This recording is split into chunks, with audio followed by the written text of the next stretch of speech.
Hello and welcome back.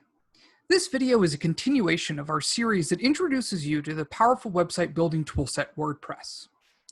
Now, in our last video, we learned the differences between WordPress, WordPress.org, and WordPress.com. Now, if you'll recall, WordPress is the free set of tools that we can use to build a website without having to learn how to code. And WordPress.org is the organization that provides the WordPress toolset for anyone to use, completely free. WordPress.com is a company that provides hosting for your website. Now, even though hosting is required for your website, you are not required to use WordPress.com in order to use the WordPress toolset. There are a number of other alternatives to WordPress.com, each of which come with their own pros and cons, and in a future video we will go through all the major options and discuss the pros and cons of each.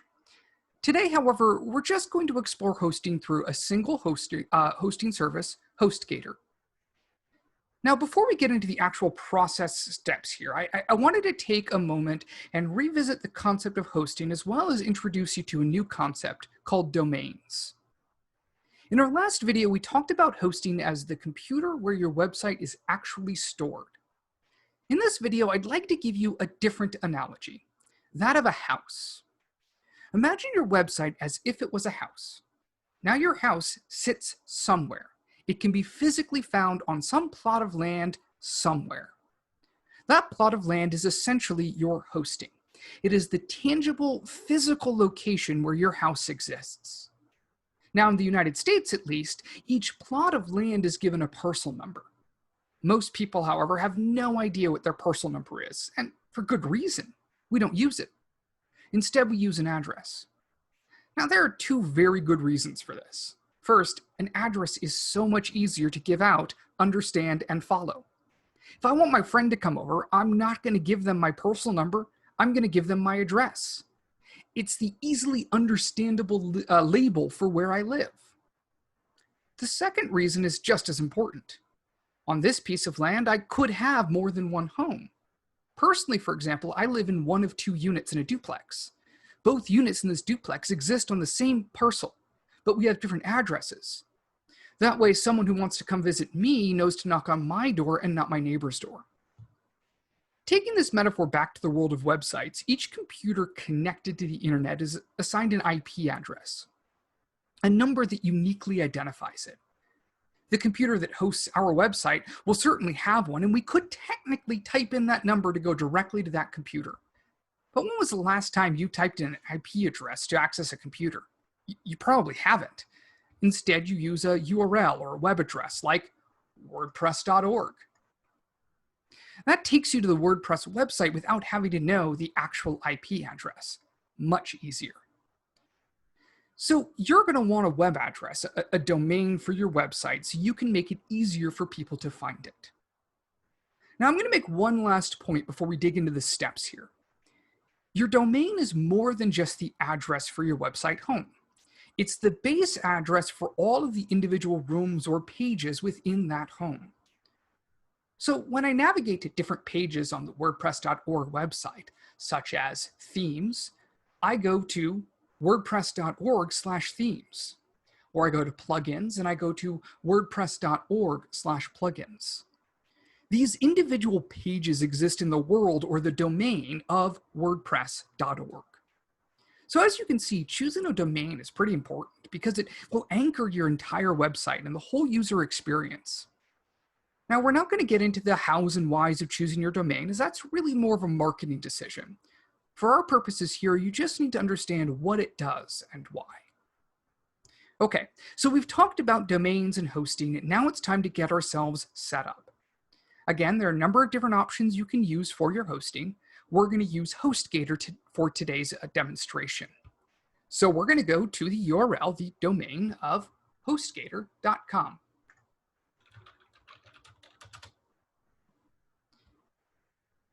Once this page loads, we're going to see our options, and we want to go ahead and get started with web hosting.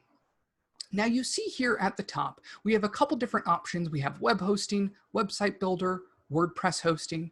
Now you might think that we would want WordPress hosting because we want to build a WordPress site. But all that does for us is preload the WordPress software and functionality and give a couple extra themes and things built in, things that we don't necessarily need, things that we can do ourselves. So today, what we're going to look at is just how to get basic web hosting, for which after the fact, we will go in and load WordPress. That will actually be in the next video. Once I select the web hosting option, you can see we've got some shared web hosting plans that we can choose from. We have 3 plans: the hatchling plan, the baby plan, the business plan. And what you choose will be dependent on your needs. If you're setting up a website for your business and have no need or desire to have multiple domains, you remember that idea of a duplex sitting on your plot of land? Then go for the hatchling plan. You've got your single domain and all the tools you need. If you are planning on registering multiple domains, maybe you're getting your start as a developer, doing some contract work for other companies. Maybe you're going to manage and host websites for a bunch of other people. Then maybe you want to go with the baby plan or the business plan. But again, entirely dependent on what your needs are and what your goal is for this website. Today, I'm going to select the hatchling plan. And the first thing it's going to do, once I do that, is ask me for my domain.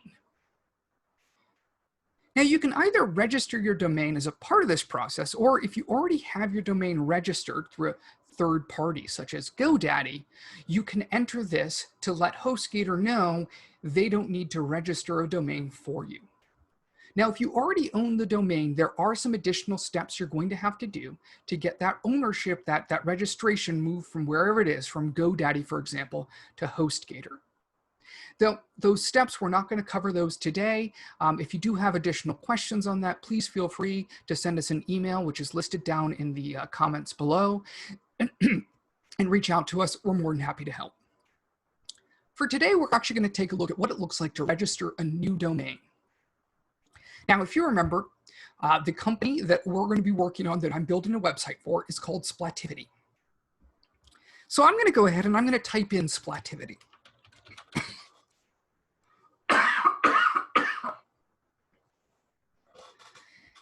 And you notice that when I type in Splativity, by default over here, I have the option of .com, and I could select from that list any other number of options, including .org, .co, .me, .biz.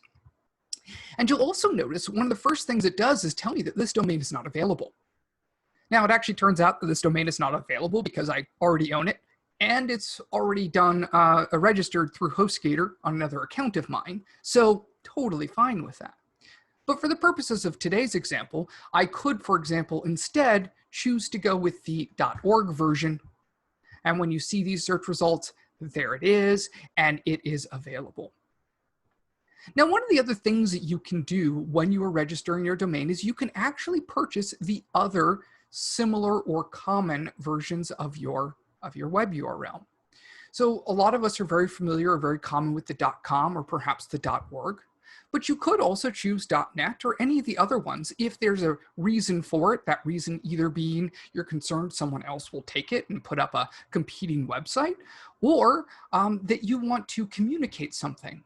So a .org, for example, communicates something a little bit different than a .com. It tends to communicate that you are an organization that is doing something, usually something that is a project or something that benefits the community. Not a guarantee. There's nothing anywhere that says your company can't be a .org, but it tends to communicate that idea, whereas a .com is very clearly business.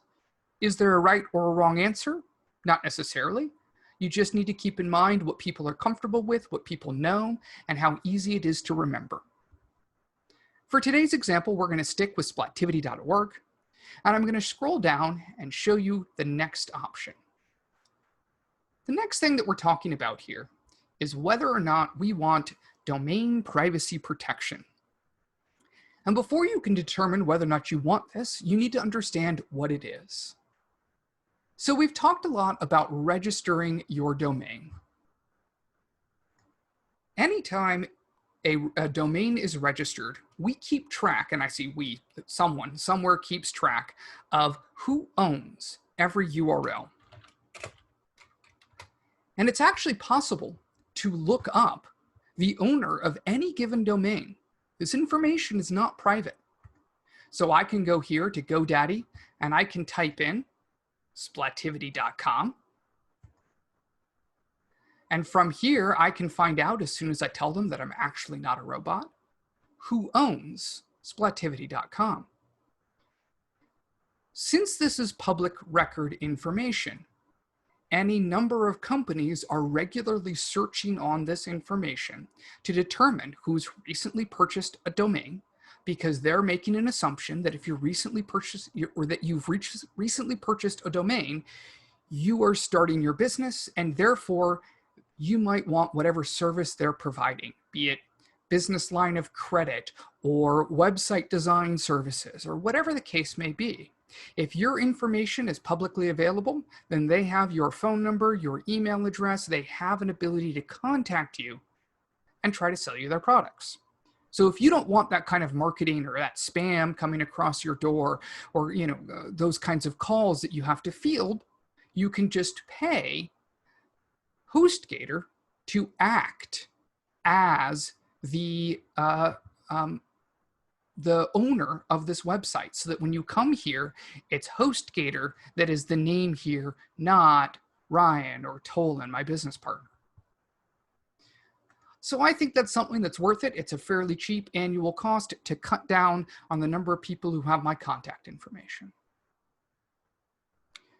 So scrolling down, I'm going to skip choosing a hosting plan and the username and security pin, because I'm not actually going to go through this entire process. As I said, I've already actually owned Splativity.com. I'm going to skip the billing info as well.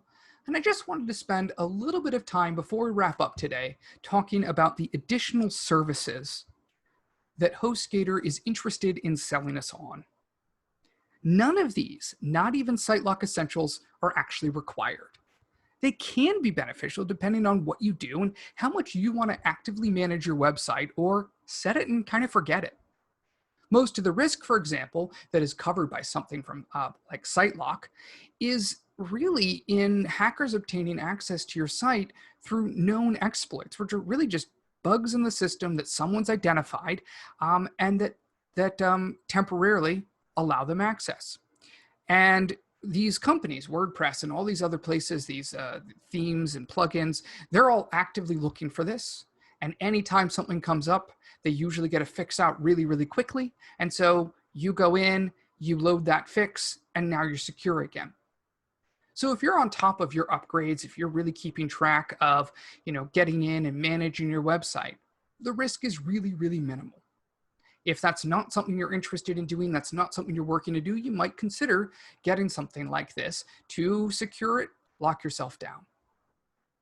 Similarly, things like backing up your work, if you want to have them do a backup of that, that's a thing you can do. It's not required. It's not something you have to do. It takes a look at what your budget is and what you think the potential cost would be if something did happen. So all of these decisions are really going to be dependent, highly, highly dependent on what you do. Are you just a website that has your address and your hours? Or are you taking billing through your website? That might be a little bit more secure, or maybe something you want to make a little more secure. So these are all considerations that you're going to want to keep in mind. But at the end of the day, keep in mind you do not have to have any one of these in order to actually get your hosting and have a website up, operational, and safe. Once you make your choices, you can scroll down, review your order details. In this case, it defaulted in a coupon code. Those are pretty handy. Takes quite a bit off of my my annual rate. And if I was going to actually do this, I would hit checkout now, which is actually where I'm going to leave you for today. In our next video, I'm going to log into my Hostgator account to show you how to add WordPress to your website. Till next time.